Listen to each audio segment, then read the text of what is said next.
Welcome to the Journey Podcast, where we talk freight, sales, tech, the market, and everything in between. My name is Will Jenkins, CEO and founder of Journey. Let's get it.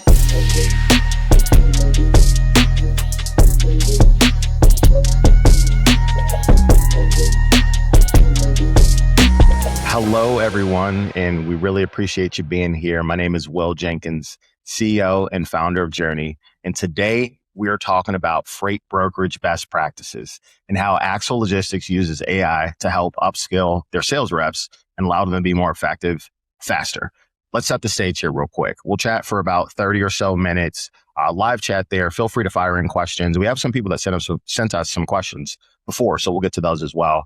But today I'm joined by Fraley, VP of Learning and Development at Axle, Haley Williams, corporate trainer at Axle, and my business partner, Justin Turner. So let's set the stage a little bit. We have been working with Axle since, early January. And as we started talking about some of the success that they were seeing with our AI-enabled sales training, we wanted to sit down and jam about best practices. Obviously, they've got some world-class training that they put reps through, and wanted to make sure that everyone was aware of some of the best things that they're doing to help their reps get upskilled faster.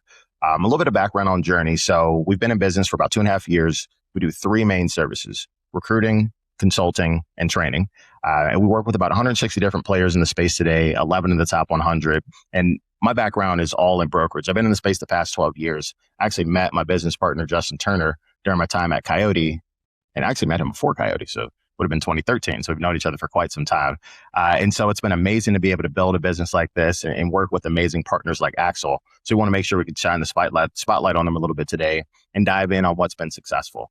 I want to give the team a real quick opportunity to introduce themselves. So I will start with Haley, then we'll go Allie, and then we'll go Justin.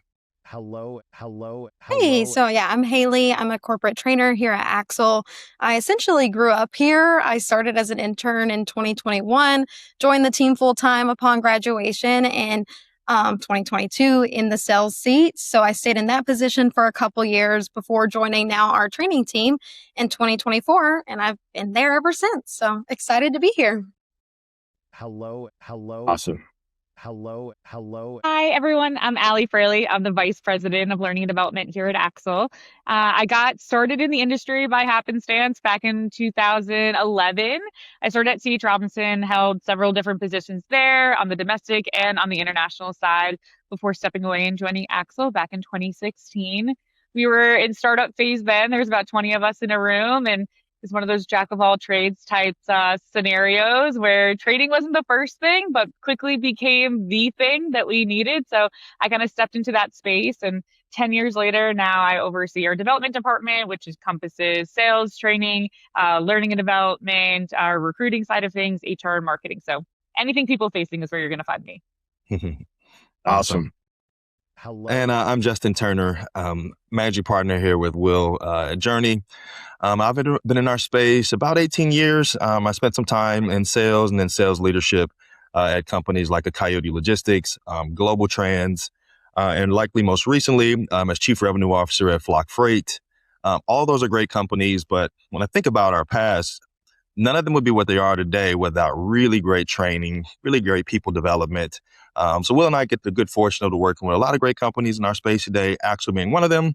And we're just super excited to have this conversation today. So Allie and Haley, thank you both so much for joining us. Thank you. Thanks, JT. We appreciate y'all. So Haley, we're going to have you go ahead and kick it off. We had the opportunity to learn a little bit more about how you all train sales reps and what it looks like early on before we had a chance to partner together. So would you mind walking us through how you all approach training and onboarding today and what that 6 weeks program looks like? Yeah. So our approach to training is centered about building confidence through repetition and then real application. So Launchpad is our 6-week training program, starts with a strong emphasis on foundational industry knowledge, comfortability with internal systems, and understanding overall company expectations. As the weeks progress, new hires spend more time practicing real scenarios, developing communication skills, and learning how to manage their day-to-day responsibilities. So hopefully by the end of the 6 weeks, they've put in plenty of reps, built the routines, and developed the confidence needed to begin selling in a really fast-paced environment. Hello. You on mute, Will. And you're still on mute. Shame on me. Remember my first time using technology. I appreciate you. Yeah, I know. Crazy. So Allie, if you wouldn't mind, from a leadership perspective, obviously you've seen Axel develop as an organization from not having training to having incredible, really in-depth onboarding. Would you mind telling us a little bit more about why you all invest so heavily in training? Yeah, I mean, investing in training is top priority, and it is for a couple of reasons. First, I'd say because it solves a business problem, not just a people problem, right? From a leadership lens, a structured training program is about creating more than just a nice to offer, recruiting wise program. It's really about eliminating the variable, right? In our business, inconsistency is expensive. So if every rep is kind of doing their own thing, this can lead to uneven customer experiences, not to mention preventable service challenges. Our focus is on scaling the right way. So the only way to do that is through a consistent process. Secondly, what I'd say is when people are trained well, then our team leads and our managers don't have to teach fundamentals when they get to the desk. So what that gives them instead is time. It's time to spend on coaching, on performance management, on strategic development, and that customer and carrier partner impact. So leadership's time is expensive and training is a way to preserve that. So what I want to do real quick, and then JT is going to take the next question, is just give everyone a little bit of a background on what you all are leveraging us for from a training perspective. So Justin had the opportunity to reach out to Sean McLeod and talk about the really cool things we've been doing with AI-enabled sales training. And so we walked through what it would look like to help you all have reps role play with simulated AI buyers, do cold calls, discovery calls, simulated QBR, and really be able to go through the entire life cycle of a sales call before they ever picked up the phone the first time. So I'll pass over to JT, but that was really the beginning of the relationship. And it's been really cool to learn about the success that the first launch class has had and some of the things that you all have seen. Yeah, to your point, Will, I got a chance to catch up with Sean and, he talked about just the amount of time, like you mentioned, Allie, that leadership can spend, in training rooms. And I think about our past together, Will, we spent 90 days in the classroom and a lot of leaders would come in and tell great stories and we would role play. But it's cool to see that there's new ways to do that can be more effective. So Allie, talk to us a little bit about the decision-making process and like how you decided that now was the time to maybe introduce artificial intelligence into the training process. Hello. You're on mute also, Allie, I believe. It's my first day. I'm the mute police today. I love it. No, I mean, the decision really came from, one of the biggest gaps in training is that reps just don't get enough reps, right? We can teach concepts all day, but without that live practice, especially in high stakes communication roles like brokerage sales, I mean, skills just don't stick. I mean, to Justin's point, I mean, we can sit here and talk through it all day, but the skill-based learning, I mean, that's really the importance here. So we ran into challenges that I'm sure most sales organizations, not only in our space, but just, across the board have experienced. Live role plays require managers or top performance to take time out of selling, right? And then, they're inconsistent. Each role play is just inevitably going to be different, and that is just going to yield different results. And then frankly, it's really hard to scale. I mean, we have almost 700 people, 2 locations. It's hard to have that consistency. So for us, Journey really eliminates all 3 of those challenges and has allowed us to ultimately practice with a consistent set of scenarios. I mean, not to mention we get immediate feedback, which the quicker we can get our team's feedback, the better. That was always one of my biggest gripes, I think, with the old way we would do things is that you spend this time investing in the people, but there really was no data. There was no analytics that told you if it was effective other than you hope in 90 to 120 days that salespeople perform the way that you expect them to, So with that kind of being said, what did training look like before this? And talk to us a little bit about how it looks today.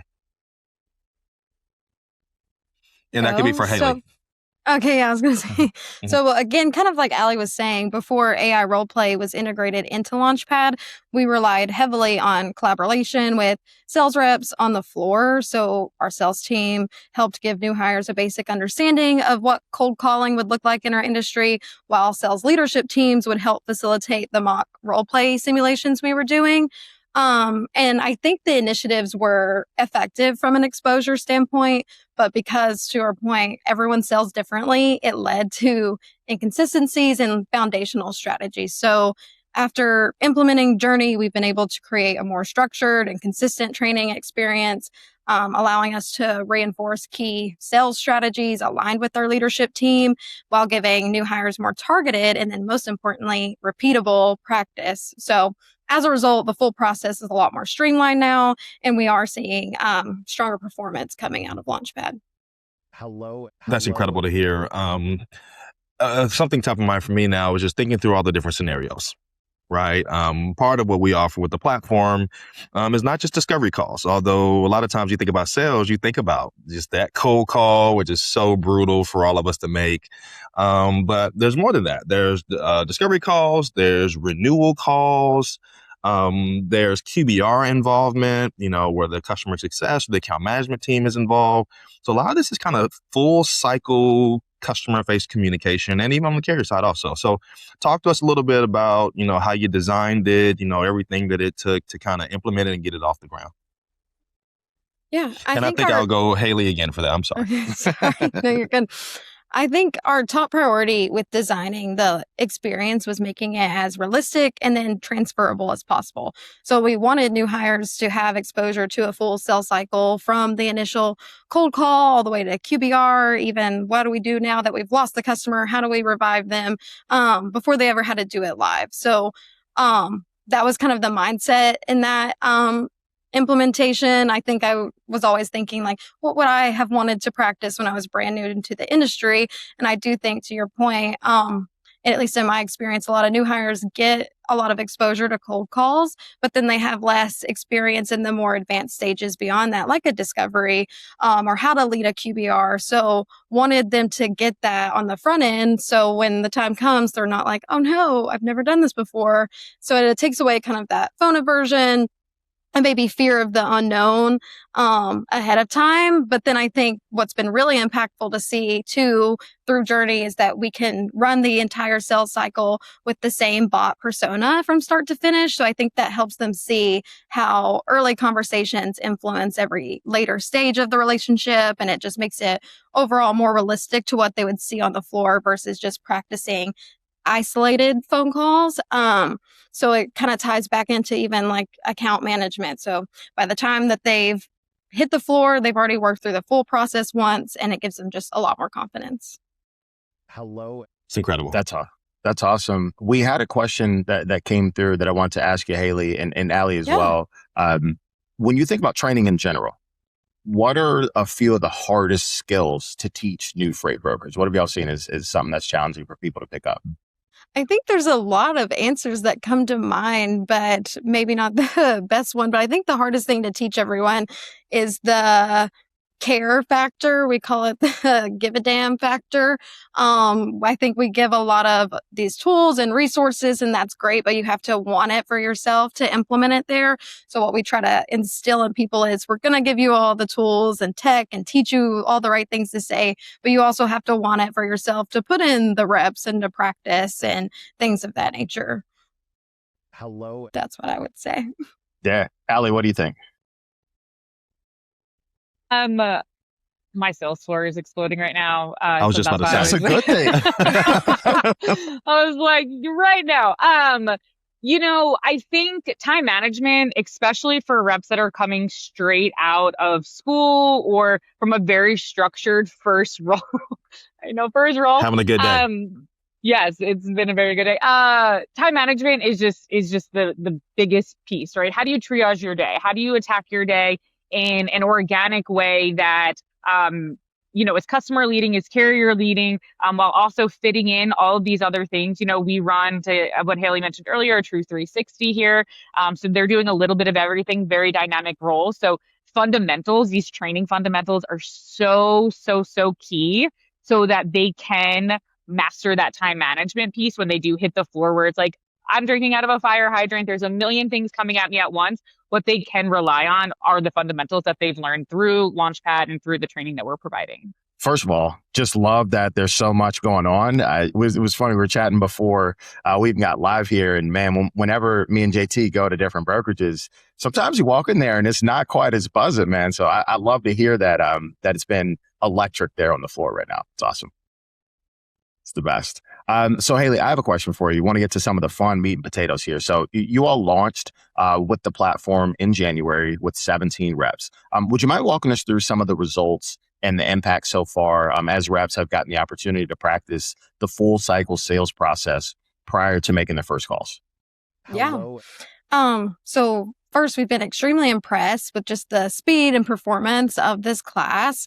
I think a big reason for their early success is the intensity of the work they were putting in Journey. So the group completed more than 1,400 practice calls across 9 different specialized units. So those modules covered everything from pitch fundamentals to more advanced skills like objection handling and gatekeeper navigation. But the level of preparation that they got from, I think, the volume of calls immediately translated when they started making live calls. So within their first week alone, the group generated 26 quoting opportunities, booked 10 discovery calls, and landed a customer. And then within their first 3 weeks of live calling, 6 different reps had landed a customer, which I thought was super impressive. But where they're standing now, I think, is overall the most impressive. So just 5 weeks out of training, they've secured 27 new customers. They've generated over $139,000 of organic revenue, and 14 of the 17 reps have already landed a customer. So I think it just shows that the group is ramping significantly faster than any other group we've seen. And I contribute that to a lot of the practice they were able to make beforehand to just feel more comfortable with the whole process. Incredible. First of all, love that. And those are incredible stats to be able to jam on. I've been in sales my entire life. It's the only thing I've ever done, right? And I think about early on in my career, the nerves that come with making that first call and writing that first email, or shoot, I call Haley and maybe she's not the easiest person to talk to today, right? And if I don't know what to say, I'm probably going to shrink, and that might be the end of my day. It's just honestly the worst thing in the world, right? And one of the coolest parts is just to hear the excitement in your voice and to know the confidence that these reps probably have with their ability to get on calls and get going. But those results are incredible. So kudos to y'all for ushering them through that process and creating something that allowed them to really feel like they can get on the phone and start to get those results. Hello.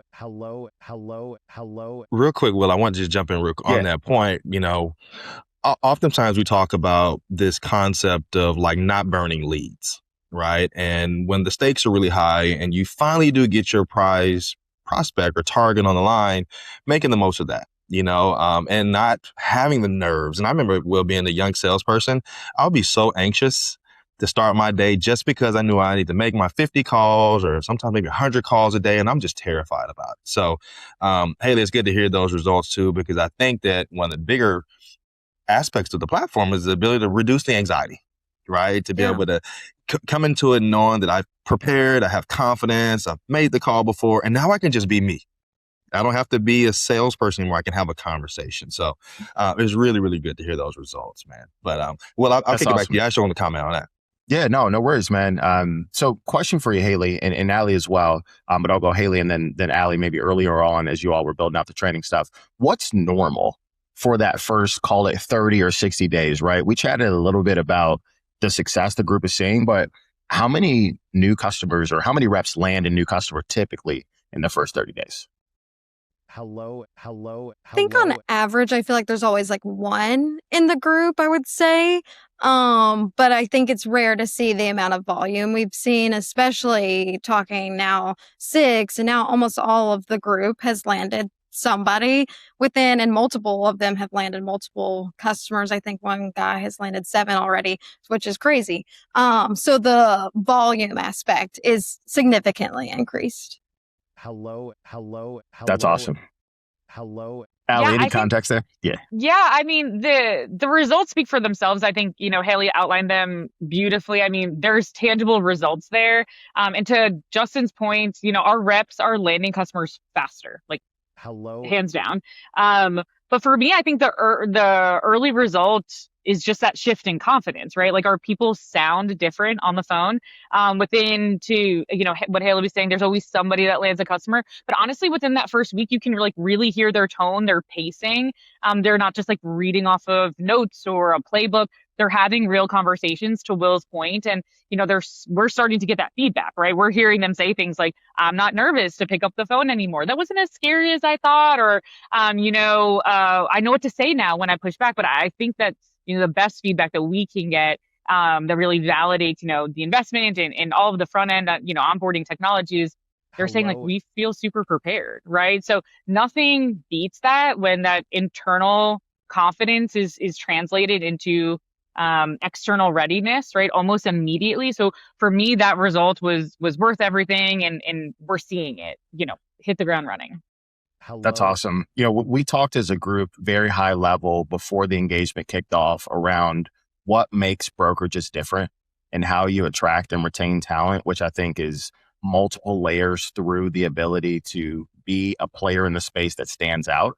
And so obviously you all invest a lot in training your people. You were doing that before we became partners, and now you've stepped it up another level. So talk to us a little bit about the commitment to investing in people, and candidly, why you think that helps you all separate from the pack, because you're doing things that other players in the space just don't take the time and investment to do. And so we're curious to see, why that's so important to y'all.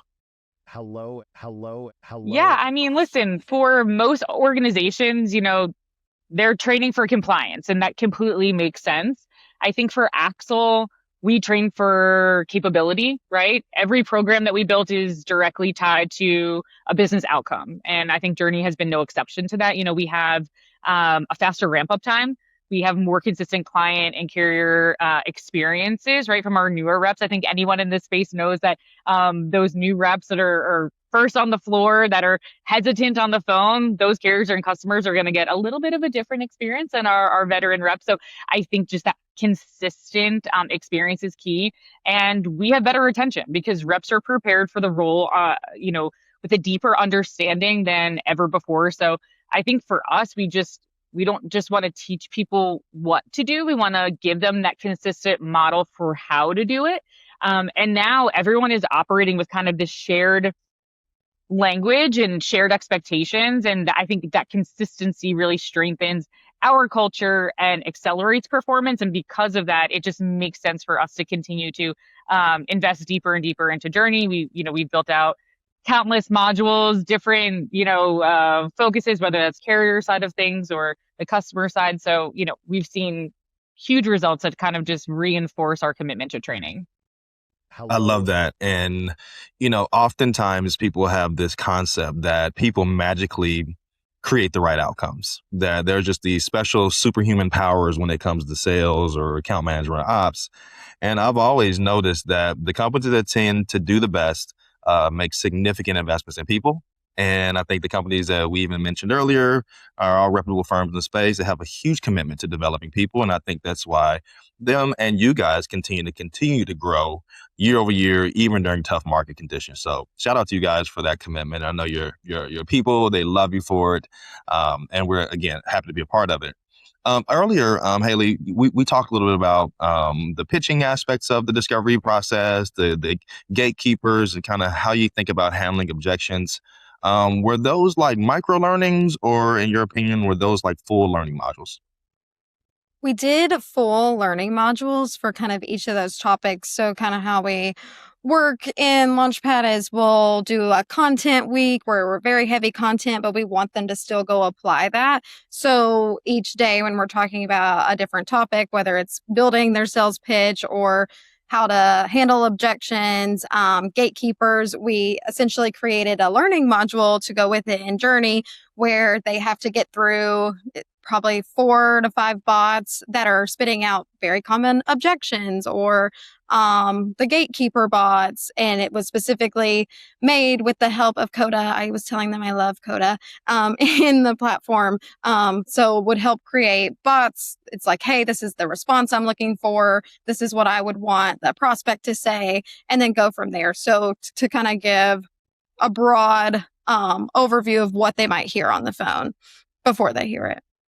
That's super helpful. And one of the things that we'll do just to kind of lay the base on what's inside of it, there's some people in the audience that I know that have seen the product. So we've done a demo, or they may have taken part in our Beat the Bot competition we did last year, so they're loosely familiar. But generally speaking, from a high level, Axel and all of our clients that use the tool have the ability to build what are known as learning modules. So what Haley just talked about there, you've got a couple ways to use it. We have 50 or 60 out of the box transportation specific bots that the Journey team has built that we deploy to our clients so that they can get up and rolling fast. Truckload, LTL, drayage, intermodal, all these different scenarios, and they're all across the different call types. I can call Justin Turner, the cold call bot. I can do the Justin Turner QBR bot, and he's the director of transportation at Home Depot, right? You can span across that. But what Haley and the team have done is they've taken the learning module aspect and said, cold call the Justin Turner bot, get through his gatekeeper, do a discovery call with the Justin Turner bot, try to win some freight. You onboarded him. Now it's time to do a QBR. You've been in business with, you've been working with them for a while. Oh, shoot, you lost them. They churned. Time to get them back, right? And so you just think about the amount of reps that you can get to feel comfortable to have that conversation. This is stuff that people were never able to do prior. And then from an analytics perspective, the team as admins, as Haley mentioned, can use a tool inside of it called Coda, and you just plain text ask questions. What are the objections that someone's having a hard time with? Can you give me 3 things that my reps have done well this week? 3 areas that my reps need to improve. So it's a very comprehensive suite. And wanted to just make sure we gave a little bit of a high level overview of what that looks like, because there's no bounds to the level of creativity or customization that you can do, creating the bots and then creating the paths for your learners. So when you talk ahead, about JC. that, Will, it just made me realize how much nuance is in the space, particularly with like situational awareness. You know, it's like, how do you react to a certain comment on a call? It's like you mentioned the QBR, you know, performance scores are down. The client gets on and they're prepared to maybe make a tough decision, and you got to figure out how to handle that in real time. What's the corrective action plan? What are we going to do differently? Like all those things are learned experiences that your most experienced and successful people in the space just have the domain expertise because they've done it for 15 years or 20 years. And what I love about this is that, and what you guys did, Haley and Allie, is building in those situations because you're giving your newer hires that experience without them actually having to have the tribal knowledge. So we're accelerating the ramp time because they're getting a chance, I think, to get the nuances that I think really are what separates good, bad, and low performers. So I think it's awesome. Totally. I got one. One question here for Haley. So you mentioned this earlier around the time investment. I have spent so many hours in a conference room role playing, and you're off the floor. How has this changed the ability to manage time for your sales managers and leaders as they help reps get up to speed? Yeah, I think it's been one of the biggest changes in our program because it's completely transformed the time investment that they have to put in. So before Journey, like we were talking about, managers spent a significant amount of time coordinating, scheduling, facilitating every mock call. And so it was a very manual process. And again, we can only scale it so far. And there would be different outcomes depending on who was facilitating. So now that all the mock calls run through Journey, it gives our managers access to real performance data and then clear visibility to see where each rep is struggling. So that's made the entire training process much more proactive. So instead of just running broad generic role plays, we can build targeted practice based on that rep's specific skill that they need to improve on. So ultimately, I think the tools alongside with the data has allowed us to stop guessing where the gaps are within individual reps and start coaching from tangible results. Appreciate that context, Haley. I was curious, and maybe this is for you, Allie. You guys onboard a lot of people every year. You have a variety of different classes that come through your doors. You're also training the existing team. Talk to us about, like, how do you keep it all consistent? Like, how do you keep the continuity with there being so many different people you bring on and all the different investments you make? Like, how do you do that so consistently?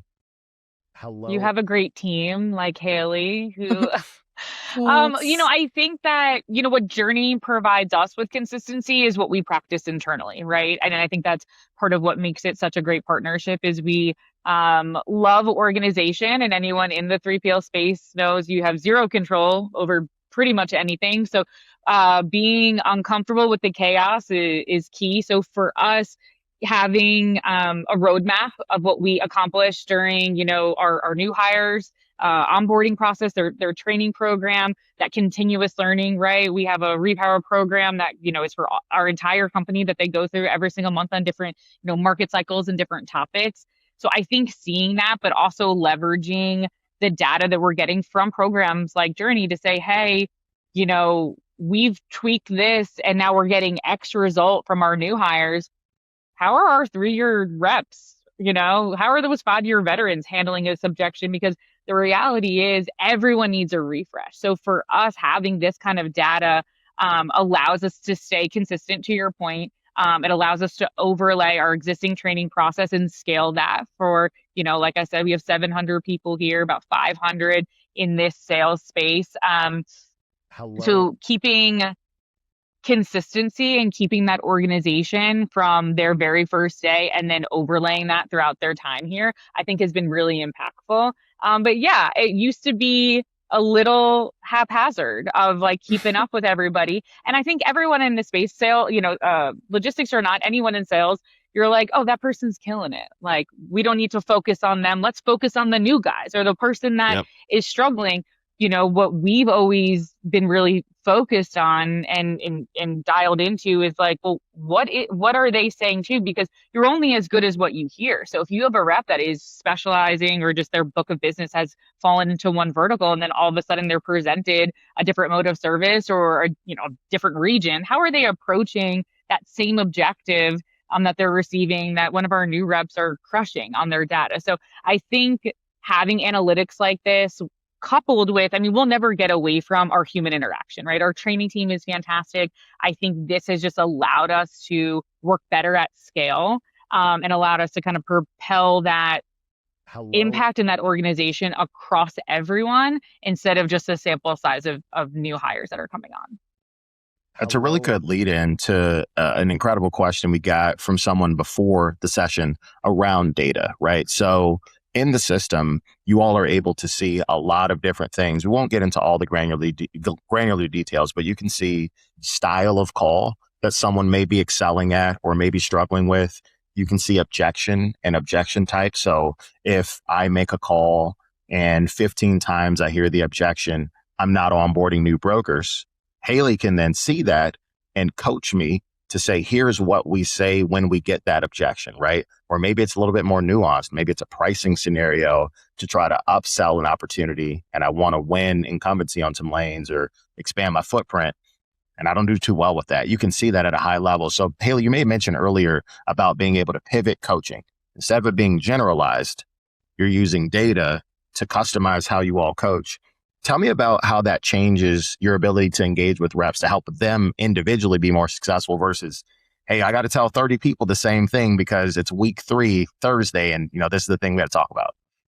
Yeah, I think and how we've kind of set it up too. So we called it like their foundational learning modules. And we do want them to hopefully take away certain things that we want everyone saying, or everyone should be able to handle this type of objection. But then what the tool has allowed us to see is like, okay, these 5 people are killing it. They're rock stars here. We don't necessarily maybe need to focus so much time on them. But I noticed that X person seems very adverse to even doing the bots. And then when they do it, this is where we can kind of coach them. So I think it's just allowed us to say, okay, and then even like from a peer perspective, all of your peers are good here. This is what you're missing. Let's figure out why you're missing this, or how can we reframe this or reteach you what to say in different scenarios, which is nice. And then also being able to even more quickly get with managers in the role. And it's like, hey, this is what we're seeing. Previously, it probably would have taken us 6 months to see this type of behavior or just different things with a rep. Now we're seeing it on week 3 or week 4. And it's like, how can we go ahead and nip this in the bud to get them to where they need to be? It's a lot to balance for sure. And I think shout out to you guys for trying to keep it all together and just setting this up the way that you have today. I had a question though, while you were talking, Haley. How do you really balance classroom style training with getting the people on the phones, right? At what point in time do you say, okay, you're done practicing and now it's time to actually do the thing? Can you kind of just talk through how do you delineate between the time aspect of it and when it's time to make that transition? Yeah. We kind of go back and forth between, and we focus on each aspect of the role. So the 360 role does encompass carrier sales along with new customer acquisition, and account management and development. So we kind of stagger it to focus on each category, and we go really heavy on, classroom style actually in here.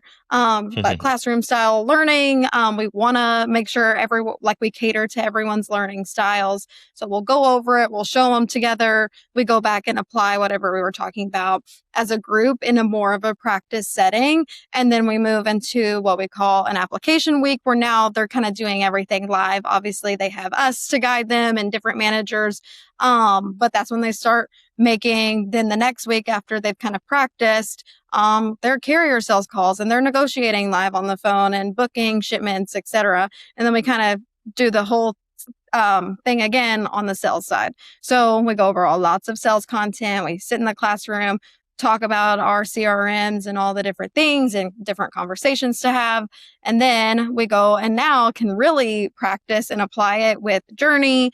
They also sit and listen to live call blitzes, which is nice from an exposure standpoint.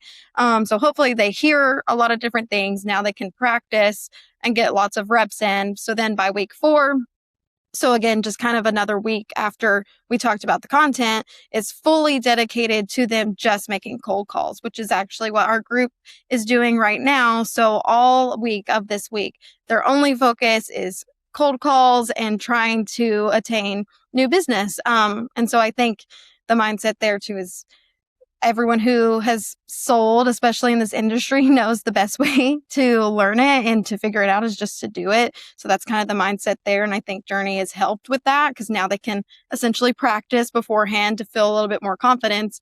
But in week 4, we're like, here you go, get out there and do it yourself. So I think it's really great. And then after that, sorry, I forget to mention, that's when we start. So hopefully they can see the full cycle of like new customer acquisition. And then in weeks 5 and 6 is when we start those mock simulations. So it goes a little bit deeper than just the cold calling where we're going over the discos, QBRs, et cetera. Thank you, Haley. That was very, very helpful. It's awesome. There's so much to what you all do to make sure that reps are successful. And it's really helpful just to understand, hey, when do they get going, right? When do you kind of push them out of the nest and say, hey, it's time to make these real calls? We got a really good question from the group here around adjusting on the fly. So how have you been able to adjust sales strategy on the fly after seeing success in a certain region or industry based on common objections, and how has your team been able to overcome them? I don't know if there's been enough time quite yet, but on the, just kind of on the fly, anything that you all have seen people adjust based on working through objections and stuff like that? I think that, the team, and Haley can obviously speak to what they've continued to build out. She is our bot expert for sure. But I think that as the market has shifted, especially since we've launched Journey, we are hearing on the floor different objections, different markets that are tightening up, getting looser, different things that are happening that are impacting the economy, that we're just hearing different things that we've then turned around and integrated into those simulations so that our reps that are coming in or that are in our, I don't know what month we're in, March, we're in our March class right now. They're hearing things that probably our January class didn't hear because we're adjusting on the fly. But I do think that that's the beautiful thing about a platform like this is that it isn't stagnant, right? It's going to ebb and flow like the industry does and like our team does.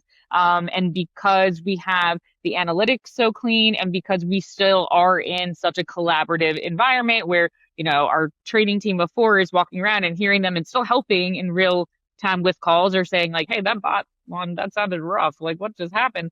Or, hey, I got a notification that you bombed this and you've been doing great. Like, what's going on today?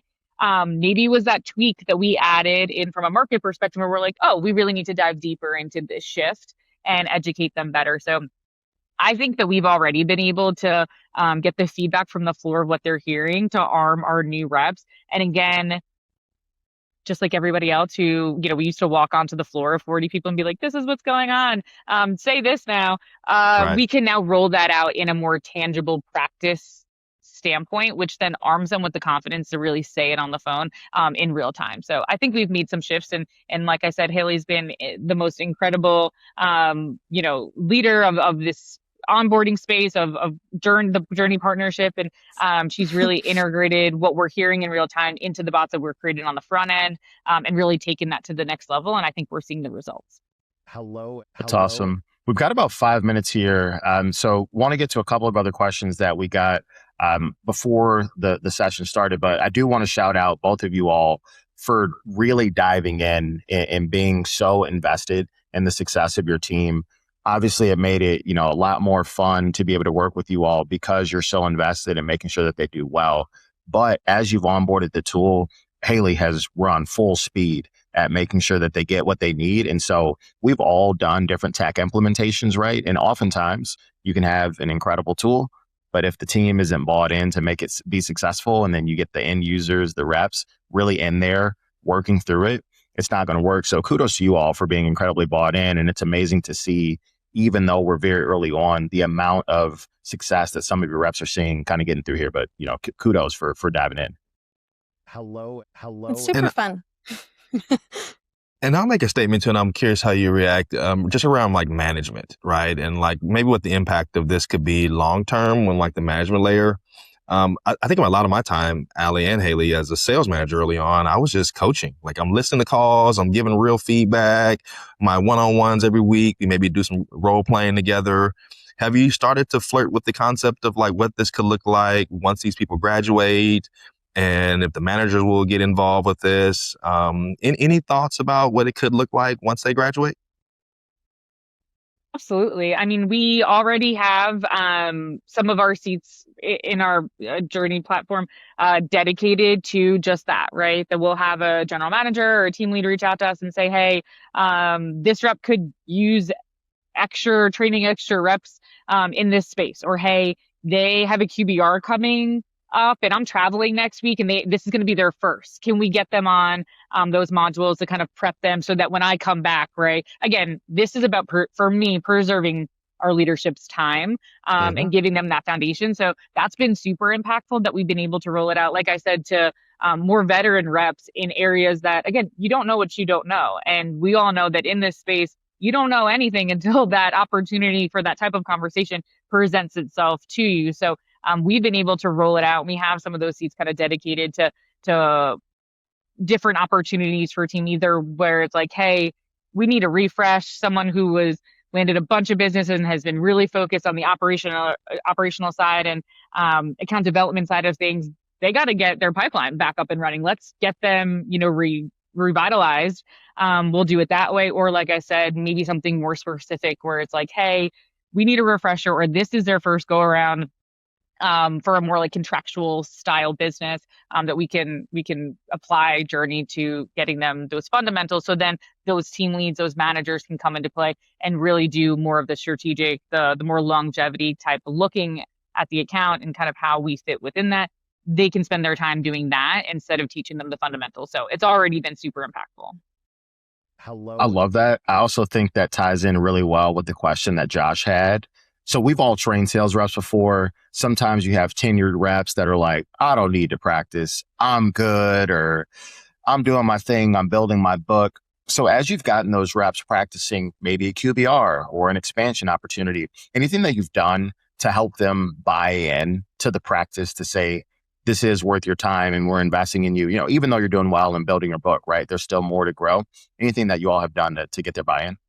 I think the biggest thing, at least from what I'm seeing, is all of these team leaders and seasoned people thinking they're going to crush it. And then they're like, oh, well, let me just try it. And they do it and they score really low. And they're like, oh, this is harder than I anticipated. So I think the numbers show that everyone can improve somewhere. And it's not necessarily an easy thing to do, no matter how good of a sales rep you think you are. And then especially from a sense of exactly our go-to-market strategy and how we want to evolve as a company and what we want to say on the phones, we can integrate that into the bots. So if they're still selling how you were taught to sell 10 years ago, they're probably not going to perform well. So that part has been really fun to see all these higher ups be like, oh, maybe I do need to practice more. I think it's also a testament to the type of culture that you cultivate, right, within your organization. We are still very much in startup mode, right? And I think that our team loves the fact, but also understands the fact that we do try out a lot of tech, right? I think that's the beauty of the space that we're in from an organizational structure standpoint, is that we have the privilege of, having great conversations and trying out some tech and being like, this is not what we thought, or it's not making the impact. Or I think to Justin's point earlier, it was great tech and there just wasn't enough buy-in. That could be market related or just time of year related. But I think that because of the culture that we have cultivated around continuous training, around wanting to arm them to be as successful as humanly possible before they make that call. And that has obviously evolved over my 10 years here.